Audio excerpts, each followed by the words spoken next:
Buenos días, mis queridas hermanas. Es un gusto poder compartir nuevamente otro devocional con ustedes, y antes de comenzar les voy a pedir que oremos.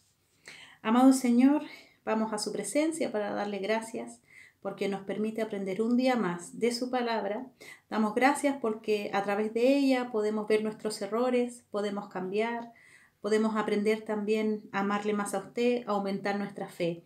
Ayúdenos para que en este día podamos aprender y especialmente poner en práctica lo que usted nos quiere enseñar. Bendiga a cada una de mis hermanas y pedimos y agradecemos todo esto en el nombre de Jesús. Amén. Vamos a seguir entonces con nuestro estudio de Gálatas, y hoy nos corresponde estudiar capítulo 2, versículo 14, 15 y 16. Y vamos a comenzar entonces con el capítulo 2, versículo 14. Y dice así: Cuando vi que no actuaban rectamente como corresponde a la integridad del Evangelio, le dije a Pedro delante de todos: Si tú, que eres judío, vives como si no lo fueras, ¿por qué obligas a los gentiles a practicar el judaísmo? Pablo vio el problema como lo que era. Se dio cuenta que Pedro y todos los que seguían su ejemplo no estaban andando rectamente o en conformidad a la verdad del Evangelio. Pablo no habla con los otros apóstoles ni con Pedro por meras suposiciones o por algo que le comentaron. Habla porque viendo sus actos se dio cuenta de su hipocresía. Entonces, por eso él puede juzgar y actuar con justicia, y en verdad para mantener la integridad del Evangelio. Qué importante para nosotras es este ejemplo.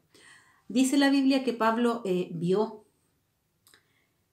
Muchas veces nosotros escuchamos cosas y emitimos juicios. Debemos tener mucho cuidado de las cosas que escuchamos y de los juicios que emitimos si es que no estamos seguras de que realmente lo que se nos contó sea cierto. Pablo vio, ¿ya? Pablo se dio cuenta de lo que estaba ahí sucediendo. La exhortación de Pablo estaba llena de sabiduría. Habría de llegar al corazón de Pedro para que Pedro dejara de temer a los judíos legalistas, a los judíos de la circuncisión. La palabra circuncisión significa cortar alrededor. Este era un pacto entre Dios y todos los descendientes de Abraham, en la cual todos los varones judíos debían cortar el prepucio al 8º día de nacido. Esta palabra la vamos a encontrar mucho aquí en Gálatas, por eso es importante que tengamos claro qué era la circuncisión. Era un pacto entre Dios y los judíos.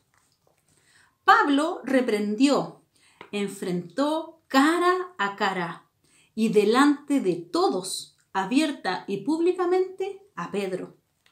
El abandono de Pedro hacia los creyentes gentiles era público.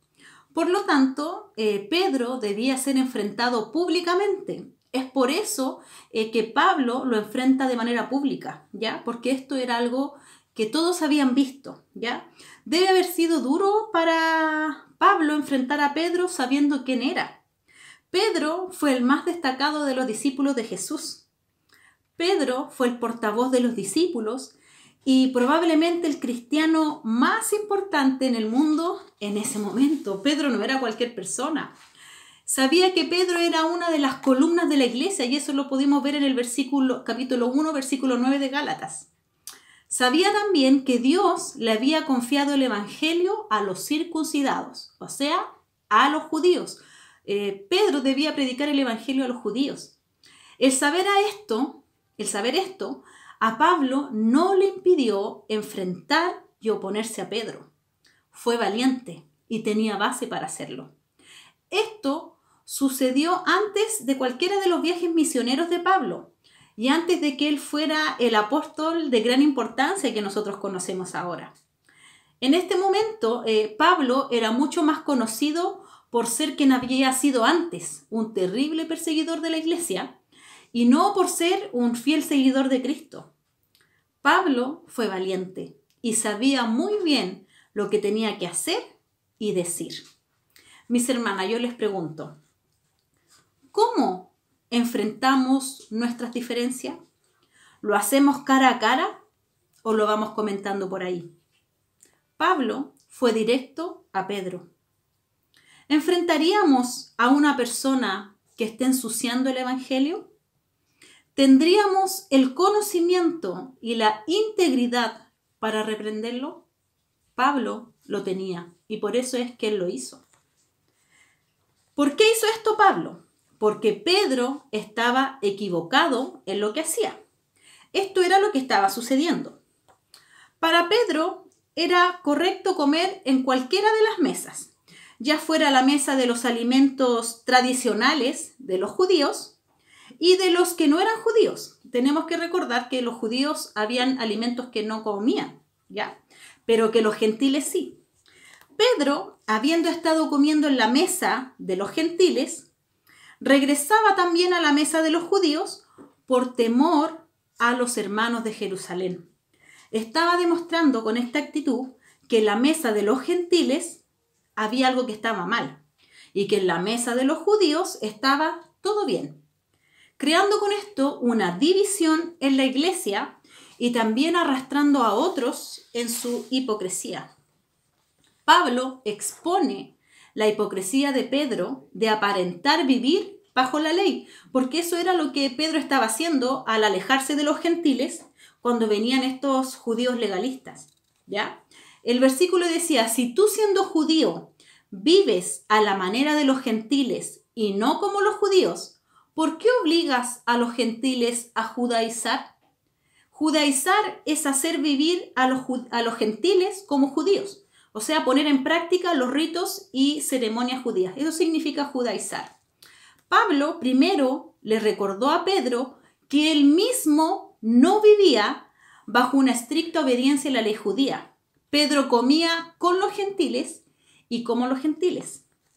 Pero al apartarse de ellos, cuando llegaban los judíos legalistas, estaba mostrando con este comportamiento que solo se puede estar bien con Dios si se pone bajo las exigencias de la ley de Moisés. ¿Cuáles eran una de estas exigencias? Ser circuncidado y comer una dieta. Entonces, y que ellos no podían compartir con alguien que no estuviera bajo la ley. ¿Qué estaba diciendo Pedro con su comportamiento? Que esta era la única manera de recibir la salvación de Jesús. Pablo vio esto y esto fue lo que le obligó a decir, yo vi que no andaban rectamente conforme a la verdad del Evangelio. No estaban caminando con un paso firme. Pablo actuó. Sus palabras fueron memorables porque les recuerda exactamente aquí. Si nació y creció como judío, deseche las costumbres judías. ¿Por qué? Porque la salvación es por gracia, no por cumplir la ley de Moisés. Sigamos con el versículo 15. Dice, nosotros somos judíos de nacimiento y no pecadores paganos. Este era el argumento que muchos ponían para defender la circuncisión, o sea que para ser salvo debían estar circuncidados, poniendo división entre judíos y gentiles, sin reconocer la gracia de la cual ellos también por fe habían participado. Sigamos con el versículo 16. Sabiendo que el hombre no es justificado por las obras de la ley, sino por la fe en Jesucristo. Nosotros también hemos creído en Jesucristo para que fuésemos justificados por la fe en Cristo y no por las obras de la ley. Pues por las obras de la ley ningún ser humano será justificado. Pablo, ¿qué dice aquí? Sabemos que a pesar de que hemos crecido como judíos, somos considerados justos delante de Dios por la fe en Cristo. Pablo dice, reconocemos, él y Pedro, que nadie, ninguna persona, sea judía o gentil, es justificado por las obras de la ley, sino por la fe en Cristo. Le está recordando a Pedro el evangelio que ambos conocían y que compartían. En este punto no había diferencia entre ellos. Estaban de acuerdo que Dios acepta al pecador por la fe en Cristo y por la obra de Cristo en la cruz. Esta es la única forma de salvación, tanto para judíos como para gentiles. En este versículo se usa por primera vez la palabra justificados. ¿Qué significa justificado? Declarado justo. Es un concepto legal. La persona que está justificada es la que tiene un veredicto en un tribunal de justicia. Y cuando se utiliza en un sentido religioso, significa el conseguir el veredicto favorable ante Dios el día del juicio. Los pecadores, culpables y bajo el juicio de Dios, podemos ser perdonados y aceptados por su gracia, por su favor libre e inmerecido. ¿Sobre qué base? La base de la muerte y resurrección de su Hijo, y no por alguna obra o mérito nuestro. Dios justifica tanto a gentiles como a judíos por medio de la fe en Cristo y no hace diferencia entre ellos, ¿ya? Aquí Pablo hace hincapié diciendo: ningún ser humano, ninguna carne, ningún gentil no judío, ni a nadie se le considera recto ante los ojos de Dios por las obras de la ley. Por las obras de la ley, ningún ser humano será justificado jamás. Efesios 2, 8 y 9 dice: porque por gracia sois salvos, por medio de la fe, y esto no de vosotros, pues es don de Dios. La fe en Jesucristo es la única condición que Dios exige para la salvación. No hay otra forma de que nosotros seamos salvas. Esto significa creer y confiar firmemente en Cristo crucificado y resucitado como Señor y Salvador personal. La fe implica arrepentimiento, me aparto del pecado. La fe también incluye obediencia a Dios, devoción, gratitud, amor, entrega. No es por obras. Nadie nunca será capaz de cumplir la ley. Nadie nunca será lo suficientemente bueno para merecer la salvación. ¿Sabe por qué? Porque somos pecadores. Ni usted ni yo merecíamos la salvación, porque a través de nuestras obras jamás podríamos llegar a ser salvas. Es por gracia, es por lo que Cristo hizo un día en la cruz. ¿Qué está diciendo Pablo aquí? ¿Quiénes somos nosotros para negar la comunión a los creyentes gentiles, a menos que estén circuncidados? Si Dios no exige esta obra de la ley llamada circuncisión para aceptarlos, ¿cómo nos atrevemos a imponerles una condición que Dios no impone? Dios los ha aceptado. ¿Cómo nosotros les vamos a rechazar? El Señor los ha reconciliado consigo mismo. ¿Cómo nosotros podemos apartarnos de ellos si Dios los ha reconciliado? Porque eso es lo que estaban haciendo. Estaban rechazando a los gentiles cristianos. Pablo no podía soportar esto porque era una mentira y la enfrentó con la verdad.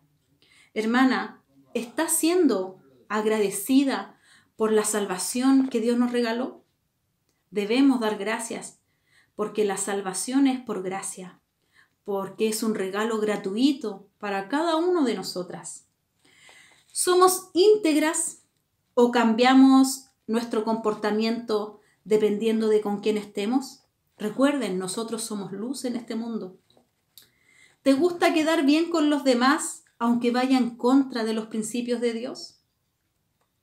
¿Haces diferencia entre tus hermanos? Recuerde, ante los ojos de Dios somos todos iguales. Hermanas, debemos estar unidas hoy más que nunca, creciendo en amor, en obediencia y estudiando las Escrituras cada día para que nadie nos engañe. La única forma de nosotros conocer a Dios, conocer lo que Dios quiere para mi vida y de no ser engañadas por falsas doctrinas es estudiando la Biblia. Esta es la enseñanza de hoy. Espero que tengan un muy bonito día y que el Señor las bendiga. Chao.